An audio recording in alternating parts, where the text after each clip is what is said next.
درپیش جو کوئی مسئلہ پوچھ لیں حاضر ہوں ہم ان کی بارگاہ۔ الحمدللہ رب العالمین والصلاة والسلام علی سید المرسلین اما بعد فاعوذ باللہ من الشیطان الرجیم بسم اللہ الرحمن الرحیم الصلاة والسلام علیک یا رسول اللہ وعلی آلک واصحابک یا حبیب اللہ الصلاة والسلام علیک یا نبی اللہ وعلی آلک واصحابک یا نور اللہ۔ مدنی چینل کے ناظرین، پروگرام دارالافتاء اہل سنت میں آپ کو خوش آمدید کہتے ہیں، مرحبا کہتے ہیں۔ اللہ پاک ہم سب کے علم میں برکتیں عطا فرمائے، علم نافع کی دولت سے ہم سب کو مالا مال فرمائے۔ ابتداءً درود پاک کی فضیلت ہمارے پیارے نبی صلی اللہ علیہ وآلہ وسلم کا فرمان عظمت علی شان، زینوا مجالسکم بالصلاۃ علیہ فإن صلاتکم علیہ نور لکم یوم القیامہ۔ اپنی مجلسوں کو مجھ پر درود پڑھ کر آراستہ کرو، خوبصورت بنا لو، تمہارا مجھ پر درود پڑھنا قیامت کے دن تمہارے لیے نور ہوگا۔ صلو علی الحبیب صلی اللہ تعالی علی محمد صلی اللہ علیہ وآلہ وسلم، صلاۃ و سلام علیک یا سیدی یا رسول اللہ۔ ناظرین کرام، آج کے ہمارے مہمان مفتی حسان صاحب ہیں، حضرت آپ کو خوش آمدید کہتے ہیں۔ جزاک اللہ۔ کیسے مزاج گرام؟ الحمدللہ، ماشاءاللہ۔ آپ کو آپ کے نئے دارالافتاء کی بھی بہت بہت مبارکباد ہوں۔ خیر مبارک۔ ماشاءاللہ۔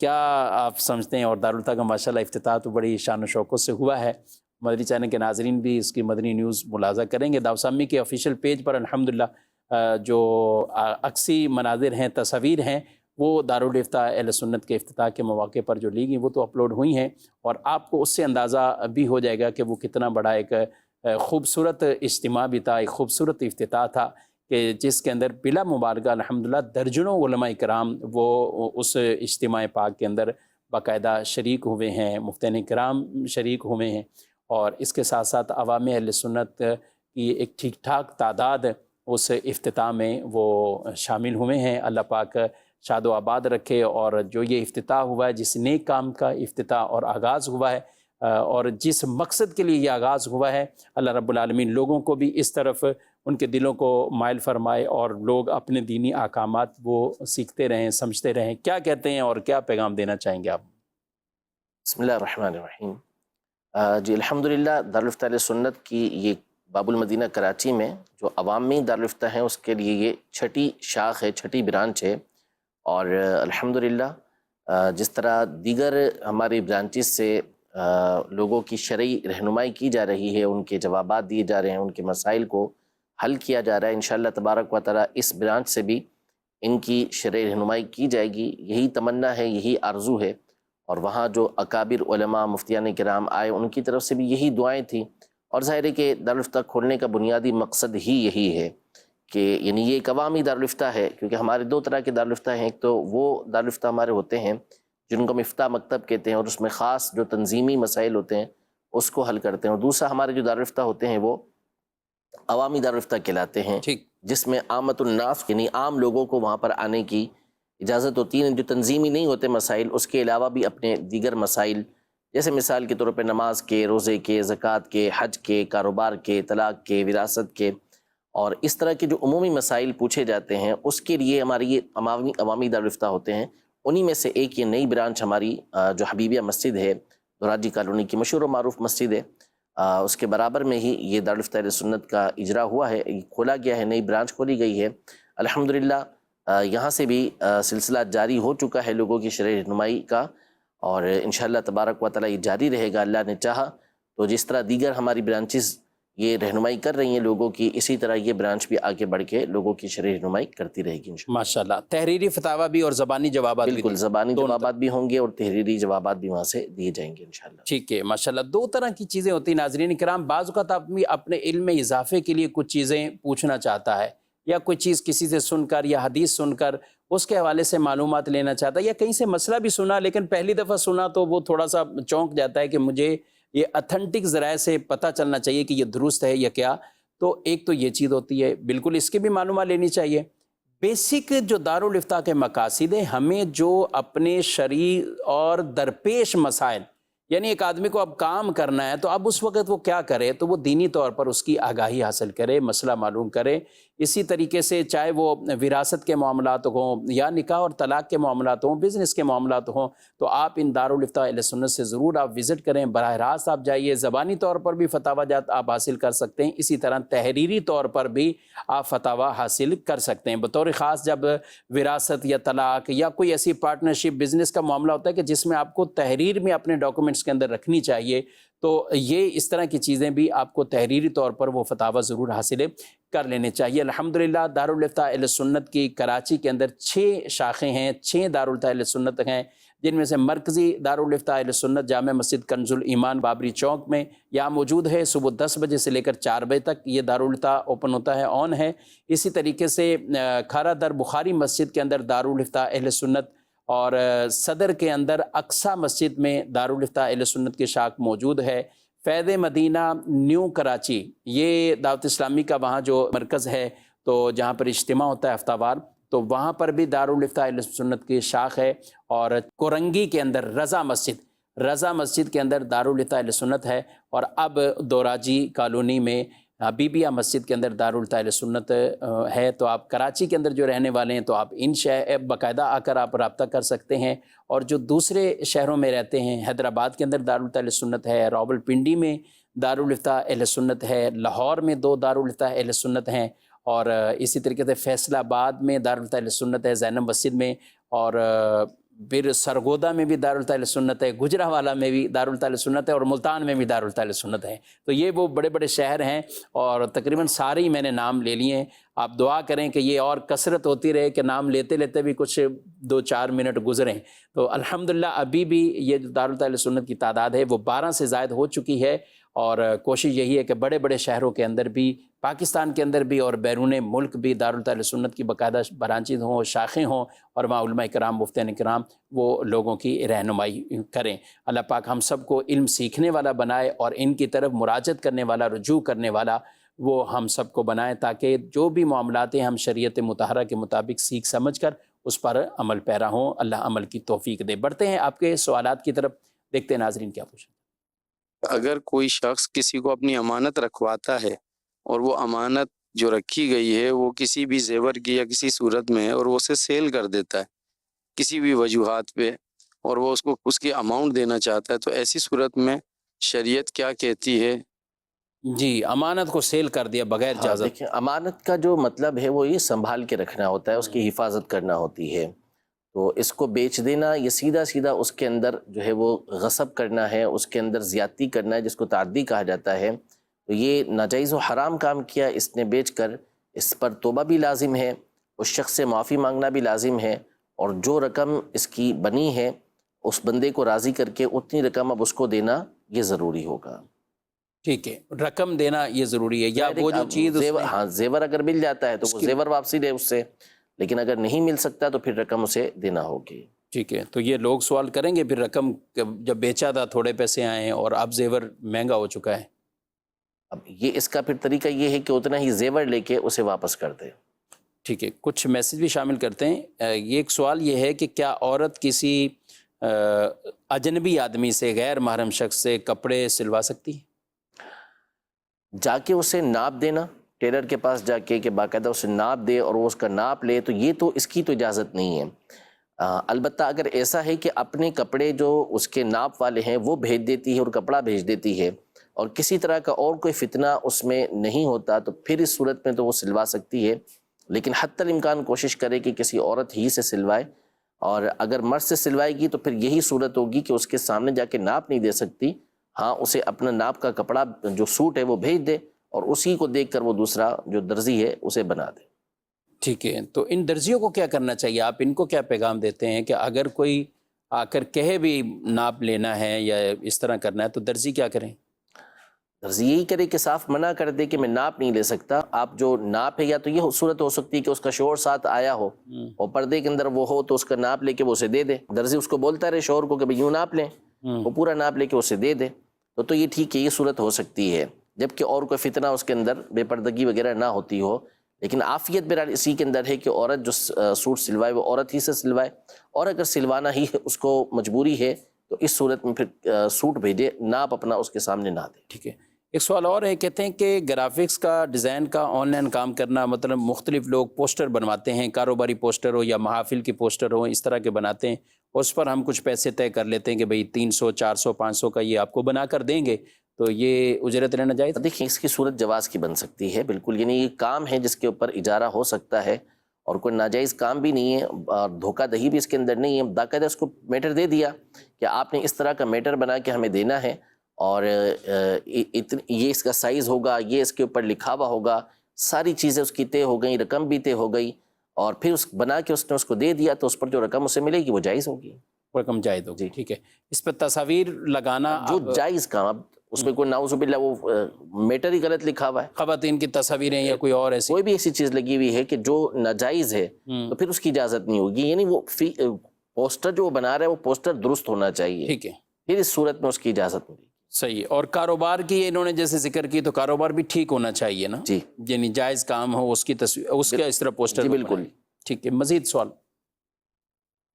ہمیں گندم کی بوری ہے نا جی، گندم کی بوری 3000 میں مل رہی ہے، جب اترے گی تو وہ پتہ نہیں 6000 میں ملے گی، 6000 کی ہوگی یا 7500 کی ایسے ملے ہوگی، مطلب ابھی پیسے جو بندے اٹھا رہے ہیں نا 3000 میں دے رہے ہیں ہم کو، ابھی اتری نہیں ہے، ابھی جو اترے گی نا پھر اس کی رقم ہوگی 6000 یا 7000، یہ سود میں شامل ہوتا ہے یا نہیں؟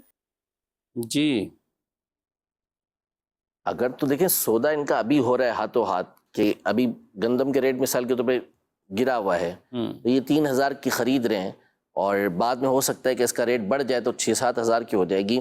اگر تو صرف اتنا ہے کہ جا کے آپ نے اس کو پیسے دیے اور اپنے ہینڈ اوور وہ گندم کی بوری کر لی تو اس کے خریدنے میں کوئی مسئلہ نہیں ہے، لیکن اس میں عام طور پہ ایسا ہوتا نہیں ہے، ہوتا یہی ہے کہ اس کو رقم ابھی دے دیں اور وہ پھر اس وقت کے ریٹ کے حساب سے آپ کو بھلے وہ مہنگی پڑی ہوئی ہو آپ کو اتنی گندم دے دے گا، تو پھر وہ عدم جواز کی صورتیں، ناجائز ہونے کی صورتیں بنتی ہیں، لیکن یہ جو صورتحال بتا رہے ہیں عام طور پہ ایسی صورت ہوتی نہیں ہے۔ نہیں، یہ بھی تو یہ کہہ رہے ہیں نا کہ جب اترے گی، یعنی جب گندم مارکیٹ ہوگی ان کے پاس اویلیبل ہوگی تو ریٹ 6000 ہو جائے گا، ابھی ہم 3000 کی دے دیں، مطلب یہ کہ گندم نہیں ہے، صرف پیسہ دیا جائے، پیسہ دیا جا رہا ہے تو یہ جائز نہیں ہے، ابھی ہے ہی نہیں ہے، ہے ہی گندم نہیں نہیں چیز۔ ہے، ٹھیک اور ہے۔ جی سورۃ توبہ کے شروع میں بسم اللہ شریف نہیں ہے تو کیا وجہ ہے اس کی؟ دیکھیں بسم اللہ الرحمن الرحیم جو ہے یہ دو صورتوں کے درمیان فرق کرنے کے لیے نازل ہوئی ہے، حقیقتاً یہ صورتوں کا جز یعنی حصہ نہیں ہے، تو سورہ توبہ جس وقت نازل ہوئی ہے تو اس کے ساتھ بسم اللہ الرحمن الرحیم نازل ہی نہیں ہوئی، یہ اس کی اصل وجہ ہے۔ اور بعض نے یہ بیان کیا کہ چونکہ اس کے اندر قتال کا تذکرہ ہے یعنی لڑائی کا تذکرہ ہے اور بسم اللہ الرحمن الرحیم میں اللہ پاک کی رحمت کا ذکر ہے تو اس وجہ سے اس کی ابتدا کے اندر بسم اللہ الرحمن الرحیم کو نازل نہیں کیا گیا۔ اور بعض کا یہ کہنا ہے کہ سورہ انفال اور سورہ براءت جو ہے یعنی سورہ توبہ ان دونوں کے مضامین یکساں ہیں، بالکل ایک جیسے ہیں، تو لہٰذا ان کے درمیان میں بسم اللہ الرحمن الرحیم کو داخل نہیں کیا گیا۔ یہ مختلف وجوہات بیان کی گئی ہیں لیکن اصل یہ ہے کہ سورہ توبہ کے شروع کے اندر بسم اللہ الرحمن الرحیم یہ نازل ہی نہیں ہوئی، نہ جبریل امین نے تلاوت کیا کر۔ جی بالکل۔ اچھا، ان کا سوال، اگلا سوال یہ ہے کہ شروع میں ہم نے نہیں پڑھنا، لیکن اگر یہی صورت ہم 3-4 دنوں میں ختم کر رہے ہیں، مختلف بیچ میں اس میں ایک ربع پڑھا، پھر ایک ربع، پھر ایک، تو آپ پڑھ لیں بسم اللہ۔ اگر تلاوت کی ابتدا ہی سورہ توبہ سے کر رہے ہیں، ٹھیک، تلاوت کی ابتدا سورہ توبہ سے کر رہے ہیں تو اس صورت میں اس کے شروع میں بسم اللہ الرحمن الرحیم پڑھی جائے گی۔ اچھا، اسی طرح اگر آپ درمیان صورت میں سے کہیں سے پڑھ لیں تو بھی آپ بسم اللہ یعنی قراءت کی ابتدا کی ہے، اپنی تلاوت کی ابتدا کی ہے ٹھیک ہے، تو پھر اس صورت میں آپ نے بسم اللہ الرحمن الرحیم پڑھنی ہے۔ یہ جو منع کیا جاتا ہے کہ بسم اللہ الرحمن الرحیم نہیں پڑھی جائے گی، یہ اس صورت میں ہے جب آپ پیچھے سے تلاوت کرتے ہوئے آ رہے ہیں اور اب سورہ توبہ آ گئی۔ مثال کے طور پہ 10ویں پارے سے آپ نے پڑھنا شروع کیا، ابھی آپ نے رب پڑھا ہے، 1/4 پڑھا ہے، کہ ظاہر ہے کہ اب سورہ توبہ آ جائے گی تو اب آپ نے بسم اللہ الرحمن الرحیم نہیں پڑھنا، لیکن اگر کوئی ابتدا ہی سورہ توبہ سے کرتا ہے تو اس صورت میں اس نے بسم اللہ الرحمن الرحیم پڑھنا ہوگی۔ ٹھیک ہے، مزید سوال؟ مفتی صاحب کی برگاہ میں سوال عرضی ہے کہ پرائز بانڈ ایک بینک سے ملتے ہیں اور ایک عام دکانوں والے بھی بیچتے ہیں، تو جو دکانوں والے بیچتے ہیں وہ پرائز بانڈ کے ساتھ فالتو پیسے لگاتے ہیں، مثلا 200 روپے کا پرائز بانڈ ہے تو اس کے ساتھ وہ 10-20 روپے فالتو، جب وہ پرائز بانڈ واپس کریں گے تو وہ جو فالتو پیسے لیتے ہیں وہ پھر ساتھ واپس نہیں کرتے، کیا ایسے دکان سے وہ پرائز بانڈ لینا جائز ہے؟ مختصر یہ کہ پرائز بانڈ مہنگے بیچنا، وہ دیکھیں جی، یعنی 1500 کا ہے تو وہ اس پر اپنے چارجز کچھ لیتے ہیں؟ اصل میں چارجز عام طور پہ نہیں لیتے، جتنے کے ہوتے ہیں اتنے کے ہی ملتے ہیں۔ یہ ہوتے ہیں جب پرائز بانڈ کھلنے پر آئیں گے قریب ہوگا تو اس وقت پھر یہ آن پر بکتے ہیں، مہنگے بکتے ہیں، تو اس وقت بھی بیچنا تو اس کا جائز ہے، یعنی شرعاً فی نفسہ ہی دیکھا جائے تو پرائز بانڈ مہنگے بیچنے میں کوئی حرج نہیں ہے کہ اسے ہاتھوں ہاتھ بیچا جا سکتا ہے کہ آپ نے اس کو رقم دی اور اس سے پرائز بانڈ لے لی ہے۔ لیکن یہ مشہور ہے، اگر یہ واقعی صحیح ہے کہ قانون اس کی اجازت نہیں دیتا، اگر واقعی قانون اس کی اجازت نہیں دیتا تو پھر شریعت مطہرہ بھی اس سے منع کرے گی۔ ایسا قانون کہ جو شریعت مطہرہ سے نہ ٹکراتا ہو، شریعت اس کی پیروی کا حکم دیتی ہے، لہذا اگر واقعی یہ قانوناً جرم ہے تو پھر اس طرح نہیں کیا جائے گا۔ ٹھیک ہے جی۔ مزید چادر ہوتی ہے اس سے وضو کا پانی صاف کرتے ہیں، آیا کہ اس کو پھر سر پہ باندھ کے نماز پڑھ سکتے ہیں؟ اور دوسرا سوال ہے، پاؤں ایک بچھا کے اور دوسرا کھڑا کر کے بیٹھتے ہیں اتحیات میں، دونوں پاؤں بچھا کے بیٹھ سکتے ہیں کہ وجہ یہ ہے پیٹ کے کوئی پٹھے ہیں وہ کھینچنے کا ڈر ہے، اگر ایک پاؤں کھڑا کرے ایک پاؤں بچھائے تو وہ تکلیف شروع ہو جاتی ہے۔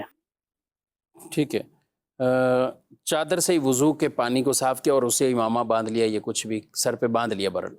عام طور پہ تو اس طرح چادر جو باندھی جاتی ہے وہ امامے کے طور پر ہی ظاہر باندھی جائے گی، اور جس انداز میں بعض لوگوں کو دیکھا ہے کہ وہ چادر سر پہ باندھتے ہیں تو وہ مناسب طریقہ ویسے ہی نہیں ہوتا، یعنی وہ امامے کی صورت میں بنتی نہیں ہے، وہ عجب گٹھڑ سا بن جاتا ہے۔ نماز کی حالت میں اس طرح وہ داخل ہوتے ہیں، حالانکہ نماز کے باہر وہ اس طرح نہیں رہتے، تو اس طرح اگر اس انداز میں باندھیں گے تو یہ مناسب نہیں ہے۔ ہاں اگر اس کو امامے کی طرح باندھ رہے، جیسے ہمارا امامہ بندھا ہوا ویسے ہی کسی نے چادر کو اس انداز میں باندھ لیا کہ واقعی کسی معزز شخص کے سامنے آپ اس حالت میں جا سکتے ہیں، تو پھر ٹھیک ہے کہ عام چادر کی بات۔ اب رہا وضو کا پانی، اس سے صاف کیا، تو وضو کا جو پانی ہوتا ہے اس کے بارے میں علماء کے مختلف اقوال ہیں۔ صحیح یہ ہے کہ یہ ناپاک نہیں ہے، اس کے اندر کسی طرح کی نجاست نہیں ہے، لہذا اس کو پہن کر آپ نے نماز پڑھی تو نماز تو آپ کی ہو جائے گی، لیکن بہرحال یہ پسندیدہ نہیں ہے کہ اس طرح کی چادر کو سر پہ باندھ کے نماز پڑھی جائے۔ اچھا، دوسری بات جو آپ نے پوچھی کہ پٹھے مڑ جانے کی وجہ سے دونوں پاؤں کے اوپر ہی بیٹھ جانا، یعنی ہوتا یہ ہے کہ ہم نے ایک پاؤں یعنی سیدھا پاؤں کھڑا کرنا ہوتا ہے اور الٹے پاؤں کو بچھا کر اس کے اوپر ہم نے بیٹھنا ہوتا ہے۔ اب بعض اوقات واقعی بہت سو کا یہ معاملہ ہوتا ہے کہ جو پاؤں کے پنجے ہوتے ہیں وہ مڑ تو جائیں گے، لیکن بعض لوگوں کی عمر بڑی ہونے کی وجہ سے، بعضوں کے وزن زیادہ ہونے کی وجہ سے، اور بعض تھکاوٹ بہت زیادہ ہے یا کوئی تکلیف اور ہے تو اس کی وجہ سے بعضوں کے پینٹ یا پجاموں کے بھی عذر ہو جاتا ہے کہ جس کی وجہ سے ان کے وہ ٹائٹ وہ سائڈ پہ نکالنا چاہ رہے ہوتے ہیں، تو نہیں وہ پھر ایک الگ صورت حل ہو جائے گی۔ اچھا بھی آپ عذر والی بیان کر، جو عذر والا ہے صورت ہے تو اس میں تو یہ اگر تحیات کے اندر قاعدہ کے اندر بیٹھے ہوئے ہیں اس میں نکال لیتے ہیں تو چونکہ معذور ہیں اس لیے اجازت ہے، یعنی یہ سنت ہے۔ ویسے بھی اگر کسی کی چھوٹی تو نماز اس کی ہو جائے گی، اور عذر ہے تو اس کے اوپر بہرحال کوئی حرج بھی نہیں ہوگا اس حوالے سے۔ اب رہا یہ معاملہ جو آپ ارشاد فرما رہے ہیں کہ کپڑے تنگ ہونے کی وجہ سے ایسا معاملہ ہوتا ہے، تو پھر خود سوچ لیں کہ یہ کپڑے ایسے کیوں پہنے کہ جس کی وجہ سے سنت کی ادائیگی سے محروم ہو جائیں۔ اور بھی بہت سارے ان کے ساتھ معاملات ہوتے رہتے ہیں، تو کپڑے وہ پہنیں کہ آپ کپڑے پہنیں، کپڑا آپ کے اوپر نہ پہنایا جائے، اس انداز کے کپڑے پہنا کریں تاکہ آپ آرام کے ساتھ دیگر معاملات کے ساتھ ساتھ نماز بھی صحیح طریقے سے ادا کر سکیں۔ لیکن بہرحال اگر کسی طرح کو کوئی عذر نہیں ہے تو سنت یہی ہے کہ آپ نے سیدھا پاؤں کھڑا کرنا ہے اور الٹا پاؤں بچھا دینا ہے، دونوں پاؤں کو سائڈ میں نہیں نکالیں گے۔ یہ عورتوں کے لیے طریقہ کار ہے۔ ٹھیک ہے، مزید بھی کچھ سوالات شامل کرتے ہیں۔ یہ ایک سوال پوچھ رہے ہیں کہ السلام علیکم۔ وعلیکم السلام ورحمۃ اللہ وبرکاتہ۔ کہتے ہیں میرے ابو نے منت مانی تھی کہ اگر میرے بیٹے کی جاب شروع ہو جائے گی تو پیر صاحب کی درگاہ پر پہلی تنخواہ دوں گا۔ اب وہ کہتے ہیں کہ اس بارے میں رہنمائی کریں، تنخواہ ہمیں وہاں دینی ہوگی اور وہاں ہم کس کام میں خرچ کریں کہ ثواب بھی ہمیں ملے، کیونکہ بعض جگہوں پر کچھ ایسے کام بھی ہوتے ہیں کہ جو شرعاً بھی درست نہیں ہے، تو کیا ہونا چاہیے؟ اصل میں دیکھیں مسئلہ یہ ہے کہ اگر یہ اپنی ذات کے لیے منت مانتے نا کہ میں اپنی تنخواہ دوں گا تو یہ منت کی صورتیں بنتی ہیں۔ ٹھیک، اب بیٹے کی جو ہے وہ تنخواہ ہے اس کے اوپر یہ منت مان رہے ہیں کہ اس کی جو تنخواہ آئے گی وہ میں جا کے مزار پہ لگاؤں گا، تو یہ کیسے ہو سکتا ہے؟ دیکھیں نا، میں یہ تو نہیں کہہ سکتا نا کہ آپ کی جو پہلی سیلری ہوگی وہ جا کے میں درگاہ پہ دے دوں گا، یہ تو میرے اختیار کے اندر ہی نہیں ہے۔ اب بیٹا یہ ہے کہ وہ باپ کی منت کو پورا کرنا چاہ رہا ہے، تو اگر منت کوئی واجب ہو بھی جاتی ہے تو بھی اس میں ایک تو دو باتیں ہیں. ایک تو یہ ہوتا ہے کہ جب مزارات کی اس طرح نیت کی جاتی ہے تو مقصود یہ ہوتا ہے، جو شرعی منت ہوتی ہے اس میں حکم یہ ہوتا ہے کہ وہاں کے جو فقراء وغیرہ ہوتے ہیں ان کے اوپر اس کو خرچ کیا جائے گا. فقراء سے مراد جو غریب لوگ اور جن کے اوپر زکوٰۃ وغیرہ لگتی ہے ایسوں کے اوپر خرچ کیا جائے گا، یہ ان کو کھانا کھلا دیا جائے. جبکہ غریبوں کے لیے منت مانی ہو جی، کہ وہاں کے مزار کے لیے بھی ہوں تو مزار کے لیے بھی اعلیٰ حضرت نے یہی فرمایا کہ مقصد یہ ہو اس کا کہ ظاہر ہے کہ وہاں کی یہ تو منت ہے ہی نہیں نا کہ وہاں کو عمارت بنا دے گا یا وہاں لائٹیں لگا دے گا، یہ نہیں، بلکہ ہوتا کیا ہے کہ مقصود یہ ہوگا کہ وہاں کے فقراء کو کھانا وغیرہ کھلائے گا تو ہی منت بنے گی نا. اب اس میں دو طرح کے نا حسان صاحب، جیسے ایک تو منت یہ بھی ہوتی ہے نا فلاں مزار پہ جا کے دیگ چڑھانی، بانٹنی، تقسیم وہ میں عرض کر رہا ہوں نا. اچھا، دوسرا اس کے اندر یہ پہلو ہے کہ کسی بھی مزار کی تخصیص یہ شرعاً لازم نہیں ہوتی. ٹھیک، یعنی اگر کسی نے کہا کہ میں فلاں مزار پہ جا کے دیگ چڑھاؤں گا، اب یہ حکم نہیں ہوگا کہ وہ جا کے مزار پر اسی مزار پہ جا کے دیگ کھلائے، بلکہ کہیں کے بھی فقراء کو وہ کھانا کھلا دے گا تو اس کا کھلانا یہ درست ہوگا. یعنی خلاصہ یہ نکلا کہ والد صاحب نے منت مانی ہے، اولاً اولاد بیٹے پر لازم ہی نہیں ہے، اگر لازم نہیں ہے ٹھیک ہے، لیکن ان کی نیت ہے کہ یہ چاہ رہے ہیں کہ نکال دیں تو اچھی بات ہے. اچھی بات ہے. اور چاہیں تو وہاں اگر دیکھتے ہیں کہ واقعی ایسے غریب لوگ وہاں پر موجود ہوتے ہیں، وہ نہیں کہ جو وہاں پہ سٹے مار رہے ہوتے ہیں اور فقیر وہاں کے کہلاتے ہیں، ان پر نہیں، بلکہ واقعی وہاں پر اگر ان کو مستحق لوگ نظر آتے ہیں تو ان کے اوپر وہ خرچ کر دیں، ورنہ کہیں بھی فقیروں پہ، ورنہ کہیں بھی جو شرعی فقیر ہوں، جو مستحق ہوں، ان کو کھلا دیں اور ان کے ثواب کو وہ بزرگ جو ہیں ان کی نیت کر لیں، اصالہ ثواب کر دیں. ماشاءاللہ. ایک سوال اور ہے کہ یہ کہہ رہے ہیں کہ عورتوں کی طرف سے، خواتین کی طرف سے ایک سوال ہے کہ اگر انہیں اپنی ناپاکی کا علم نہ ہو لیکن حقیقتاً ناپاکی کے ایام شروع ہوئے اور وضو کر کے نماز پڑھ لی تو کیا حکم ہوگا؟ کوئی حکم نہیں ہوگا. جب معلوم ہی نہ ہو سکا تو پھر اس کے اوپر کوئی حرج نہیں ہے، لیکن اس کی وہ نماز ہوئی نہیں سرے سے، کیونکہ اس کے اوپر نماز تھی نہیں، وہ نماز کی اہل تھی نہیں. اب جو اس نے وضو کیا، نماز پڑھی اور پتہ ہے کہ نماز شروع کرنے سے پہلے یہ ایام اس کے شروع ہو چکے تھے، تو اس صورت میں اس کے اوپر وہ نماز شروع ہی نہیں ہوئی اور وہ لازم بھی نہیں تھی، تو اس کی قضا بھی اس کے اوپر نہیں ہے. جی، مزید سوال. میرا اس کو سوال ہے کہ والدین کی وفات کے بعد ان کی جو وراثت کا جو بچوں میں جو جائیداد ہے اس کا کیا حکم ہے؟ جی، پورا ٹاپک انہوں نے پوچھا ہے، میں خلاصہ چاہوں گا کہ خلاصہ کچھ کرتے ہیں آپ. بہت سارے احکام ہیں. سب سے پہلی چیز تو یہ ہے کہ آپ کو جو بھی مال وراثت ہے اس کی تقسیم کاری کروانی ہوگی. کسی بھی مستند مفتی صاحب سے، دارالفتہ اہل سنت سے جا کے آپ کو رابطہ کرنا ہوگا اور بتانا ہوگا کہ کون کون ورثہ موجود ہیں تاکہ ان کے درمیان مال وراثت کی تقسیم کی جا سکے. تو یہ بہت وسیع ٹاپک ہے اور آدھا علم اس کو کہا گیا ہے. تو اتنے سارے مسائل اس کے موجود ہیں کہ یوں خلاصے کے طور پہ بیان نہیں کیے جا سکتے. البتہ مکتبۃ المدینہ کا دارالفتہ اہل سنت کی طرف سے ایک شائع کردہ رسالہ ہے، مال وراثت میں خیانت نہ کیجیے. یہ آپ حاصل کر لیں اور اس کا مطالعہ کر لیں، انشاءاللہ تبارک و تعالی بہت ساری باتیں اس حوالے سے سیکھنے کو ملیں گی. ٹھیک ہے جی، مزید سوال. میرا مفتی صاحب کی بارگاہ میں یہ سوال ہے کہ اگر نماز کے دوران ہاتھ اٹھائے بغیر تکبیر تحریمہ کر دی تو کیا حکم ہوگا؟ جی، مزید.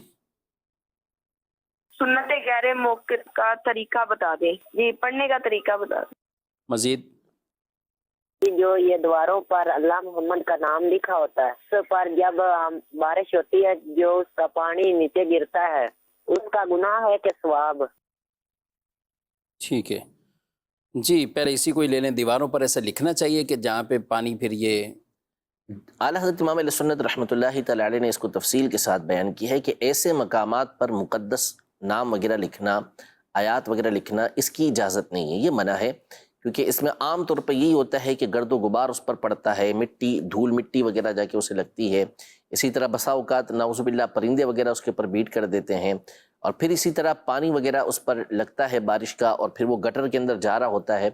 تو یہ چیزیں اس کی تعظیم کے خلاف ہیں، لہذا اس سے گریز کرنا چاہیے کہ ایسے مقامات پر نہ لکھنا چاہیے، نہ پوسٹر لگانا چاہیے، نہ بینرز لگانے چاہیے کہ جہاں پر ان کی بے ادبی کا اندیشہ ہو.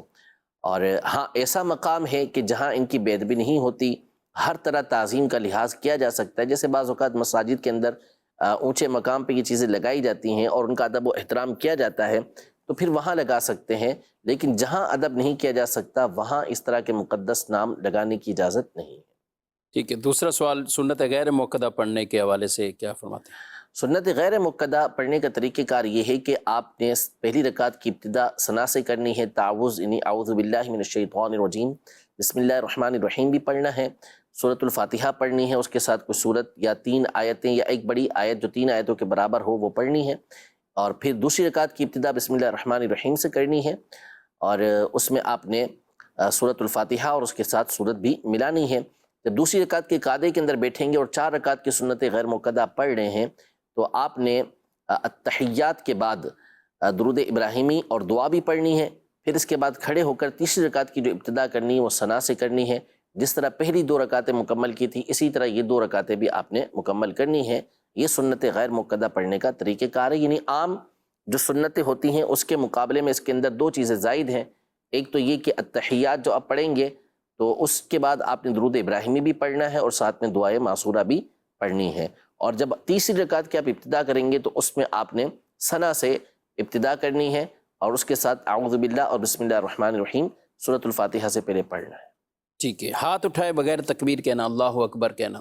اگر اللہ اکبر کہے کہ ہاتھ باندھ لیے اس نے اور ہاتھوں کو اٹھایا نہیں تو نماز تو شروع ہو گئی لیکن سنت چھوٹی، کہ سنت طریقہ کار یہی تھا کہ ہاتھوں کو کانوں تک اٹھاتے اور پھر ناف کے نیچے باندھتے، لیکن اگر صرف اور صرف ہاتھ باندھ لیے تکبیر کہہ لی ہے تو اس صورت میں نماز تو شروع ہو گئی، سنت ان کی چھوٹ گئی۔ اچھا جی، کہتے ہیں ایک سوال میسیج میں ہے کہ 1.5 انچ اگر داڑھی ہو تو وضو میں داڑھی کی کھال دھونا فرض ہے کیا؟ یہاں 1.5 انچ یا 2 انچ کا یا ایک جو ہے وہ مٹھی ہونے کا مسئلہ نہیں ہے، اصل مسئلہ ہے کہ داڑھی گھنی ہے یا چھدری ہے، یعنی بال کی جگہ کھال نظر آتی ہے، تو جہاں جہاں بال کی جگہ کھال نظر آتی ہے وہاں پر اس جگہ کو دھونا فرض ہوگا، اور جہاں ایسا نہیں داڑھی گھنی ہے تو پھر وہاں پر کھال کو دھونا ضروری نہیں بلکہ جڑوں تک پانی پہنچا دیں گے تو وضو آپ کا ہو جائے گا۔ ٹھیک ہے، مزید سوال۔ سورہ ملک کے فضائل کیا ہیں؟ ماشاءاللہ، مزید پہ چیزیں لیتے ہیں، مثال کے طور پہ اگر ہم بائک لیتے ہیں کہ اس کی قیمت 1,25,000 ہے تو جب وہ 12 منتھ کی قسطیں ہوں گی تو اس کی قیمت 1,70,000 ہو جائے گی، لینا اور دینا جائز ہے؟ ٹھیک ہے، بہت دفعہ سوال یہی ہم ذکر کر چکے ہیں، 1,70,000 جی کیا کہتے ہیں آپ؟ یہ قسطوں پہ کریں گے تو مہنگی بائک ملتی ہے؟ جی جیسا کہ آپ نے بیان کیا، یہ ہمارے یہاں یوں کہہ رہے ہیں کہ ایک بہت زیادہ پوچھے جانے والا سوال ہے، اور بہت یعنی جو بھی دارالفتہ میں جواب دینے والا ہوگا وہ کئی مرتبہ اس کے جواب دے چکا ہے کہ قسطوں پر جو خرید و فروخت ہے اس میں کوئی حرج نہیں ہے، چیز خریدی اور بیچی جا سکتی ہے، قسطوں پر مہنگی بھی بیچی جا سکتی ہے، اور عام طور پہ قسطوں پر جو چیز بیچی جاتی ہے وہ مہنگی ہی بیچی جاتی ہے۔ ایک چیز 1.5 لاکھ روپے کی مثال کے طور پر ہے، آپ نے اسے 1 سال کے ادھار پر اس سے خریدا ہے، وہ 1,70,000 کی آپ کو مل رہی ہے، تو اس کا خریدنا اور بیچنا جائز ہے، البتہ اس میں یہ ضروری ہے کہ کوئی بھی غیر شرعی کام اس کے اندر نہ ہو، اور کوئی بھی ایسی شرط کہ جو شریعت کے خلاف ہے وہ نہ لگی ہوئی ہو۔ جیسے مثال کے طور پہ عمومی طور پر ہمارے یہاں یہ شرط ہوتی ہے کہ اگر آپ کی کوئی قسط لیٹ ہو گئی تو اس صورت میں آپ کو مزید اتنے پیسے اوپر دینا پڑیں گے، پینلٹی لگتی ہے، جرمانہ لگتا ہے، تو لہذا اگر ایسی شرط لگائی گئی تو پھر یہ خرید و فروخت جائز نہیں ہے۔ اسی طرح بعض اوقات یہ ہوتا ہے کہ اگر آپ قسطیں پوری نہ دے پائے تو وہ چیز بھی ضبط کر لی جائے گی اور پیسے بھی آپ کے نہیں دیے جائیں گے، یہ بھی ناجائز و حرام ہے، اس طرح سودا کرنے کی اجازت نہیں۔ لہذا اگر ابتدا میں آپ نے قیمت طے کر لی کہ یہ 1,70,000 کی میں بیچ رہا ہوں، یا وہ کہتا ہے میں خرید رہا ہوں، اور مدت بھی طے کر لی کہ بھائی 1 سال کے اندر آپ نے یہ پیسے ادا کرنے ہیں، قسطیں اتنی بنا لی گئی ہیں، تو اس طرح خرید و فروخت میں کوئی حرج نہیں ہے۔ ٹھیک ہے، سورہ ملک کی فضیلت؟ بہت سارے فضائل ہیں، جن میں سے ایک فضیلت یہ ہے کہ اس سورت کو منجیہ کہا جاتا ہے، نجات دلانے والی، تو عذاب قبر سے یہ نجات دلانے والی ہے۔ اور ایک روایت کے اندر ہے کہ نبی پاک صلی اللہ علیہ وسلم نے اس بات کو پسند کیا کہ آپ کے ہر امتی کے دل کے اندر سورہ ملک ہونی چاہیے، یعنی ہر ایک کو سورہ ملک یاد ہونی چاہیے، یعنی یہ ایک آپ صلی اللہ علیہ وسلم نے اور 30 آیتیں ہیں، اور اس کو کہا بھی گیا کہ 30 آیتوں کی صورت ایسی ہے۔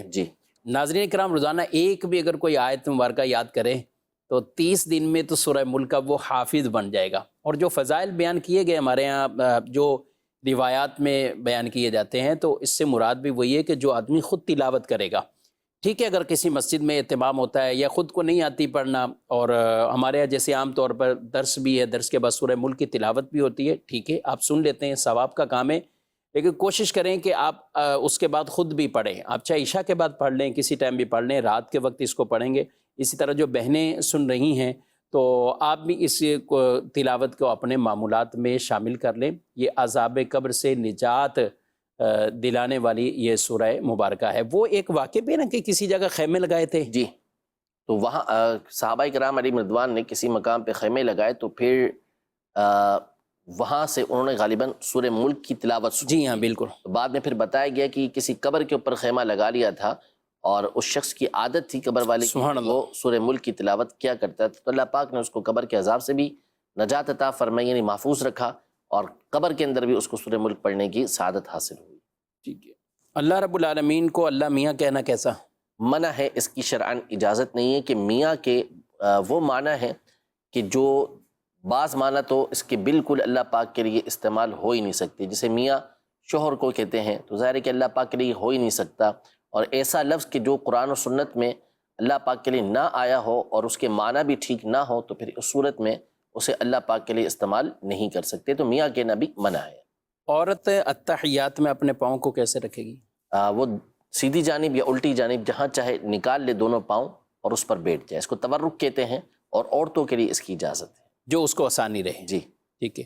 کوئی شخص غیر قانونی طور پر کسی دوسرے ملک جاتا ہے تو یہ کہہ رہے ہیں کہ یہ نہیں پوچھ رہے کہ اس کا عمل یہ کیسا ہے، آگے کی کمائی کا پوچھ رہے ہیں، اور ایسے کئی لوگ ہوتے ہیں کہ وہ بیچ میں یہ ساری چیزیں چھوڑ کر آخری سٹیپ پوچھ رہے ہوتے تو ہیں۔ بالکل غلط کر رہے ہوتے ہیں نا، کہ اصل میں پہلی چیز تو یہی پوچھنی چاہیے کہ ہمارا جانا کیسے، جانا کیسے؟ تو جانے ہی کی اجازت نہیں ہے، جائیں گے تو گناہگار ہوں گے۔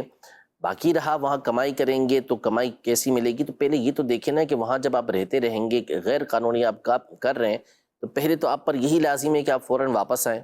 جب تک آپ قانونی طور پر وہاں نہیں جائیں گے تو آپ کا جانا ہی غلط ہوگا۔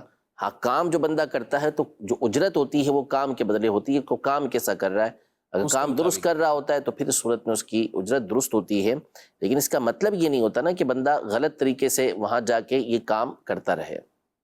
اچھا، ایک سوال ہے اور آخری سوال ہم شامل کر رہے ہیں کہ اگر جب عقیقہ ہوتا ہے تو بچے کے سر کے بال پہلے مونڈنے ہوتے ہیں یا جانور پہلے ذبح کرنا ہوتا ہے؟ دونوں طرح کی باتیں ہیں۔ بہرحال ہے یہ کہ پہلے سر کے بال مونڈ دیے جائیں اس کے، اور پھر اس کے بعد اس کا جو جانور ہے اسے ذبح کیا جائے۔ ٹھیک ہے، اور اگر پہلے ذبح کر رہے ہیں پھر تو بھی سر کے ٹھیک ہے، بال؟ تو بھی ٹھیک ہے۔ کس دن کرنا ہوتا ہے یہ دونوں کام؟ 7ویں دن بہتر ہے، سنت بھی یہی ہے کہ 7ویں دن کرے۔ اگر 7ویں دن سے پہلے کر لیا عقیقہ تو ہو جائے گا، لیکن سنت کی ادائیگی نہیں ہوگی، سنت 7ویں دن ہوگی۔ اگر 7ویں دن نہیں کر سکے تو پھر کسی اور دن کر لیں، اور اس میں پھر بہتر ہے کہ ہر 7واں دن، یعنی 7ویں دن، 14ویں دن، 21ویں دن۔ اس کا آسان حساب علماء نے یہ بیان کیا کہ مثال کے طور پر کسی کی ولادت جو ہے وہ پیر کے دن ہوئی ہے، تو اب اس کا 7واں دن بنے گا اتوار۔ صحیح۔ اب چاہیے یہ تھا کہ وہ اتوار کے دن اس کا عقیقہ کر لیا جاتا، لیکن نہیں کیا جا سکا، تو اب اس کے بعد ہر اتوار جو آئے گا وہ 7واں دن بنے گا، تو اس میں اس کا عقیقہ کر لیا جائے۔ 7ویں دن سے پہلے آپ نے کیا فرمایا کہ عقیقہ ہو جائے گا، لیکن جائز تو ہے، لیکن سنت کی ادائیگی نہیں ہوگی اس سے۔ سنت کی ادائیگی کیوں نہیں ہوگی؟ جو سنت کی ادائیگی سے مراد یہ ہے کہ ایک سنت وہ ہے کہ جو نفس عقیقہ کی سنت ہے وہ ہو گئی، لیکن جو 7ویں دن کرنے کی سنت ہے وہ ادائیگی نہیں ہوگی اس کی۔ ٹھیک ہے، یعنی عقیقہ وہ مسنون ادا ہو جائے گا، وہ دن کے اعتبار سے جدا ہے۔ ظاہر ہے کہ جب وہ عقیقہ ہو رہا ہے تو وہ بطور سنت ہی ادا ہو رہا ہے، لیکن جو ادائیگی کرنی ہے وہ 7ویں دن کرنی ہے۔ ٹھیک ہے جی، ناظرین اکرام، آپ نے پروگرام ملاحظہ کیا، اپنا فیڈ بیک بھی ضرور دیجیے گا، اور ہماری کوشش ہوتی ہے کہ یہ اس ایک مختصر سے ٹائم میں اس کو ایک کلاس ہی سمجھ لیں، جس کے اندر 20 سے 25 شرعی مسائل سوال جواب کی صورت میں آپ تک پہنچانے کی کوشش ہوتی ہے، تاکہ ہم کسی نہ کسی طریقے سے علم دین سیکھتے رہیں، اور جو بھی اپنے معاملات ہیں وہ ظاہر ہے سارے سوالات تو یہاں آن ایئر نہیں ہوتے، اور جو کسی کو درپیش مسائل ہیں تو وہ ضرور اس کے لیے رہنمائی علماء کرام سے، مفتین کرام سے وہ ضرور رابطے میں رہیں۔ دارالتعلیم سنت سے بھی رابطہ کر کے آپ بھی یہ رہنمائی حاصل کر سکتے ہیں۔ اللہ عمل کی توفیق عطا فرمائے، آمین بجاہ النبی الامین صلی اللہ علیہ وآلہ وسلم۔ ہادی و رہنما ہمارے علماء، ہو کبھی درپیش جو کوئی مسئلہ، پوچھ لیں حاضر ہوں ہم ان کی بارگاہ۔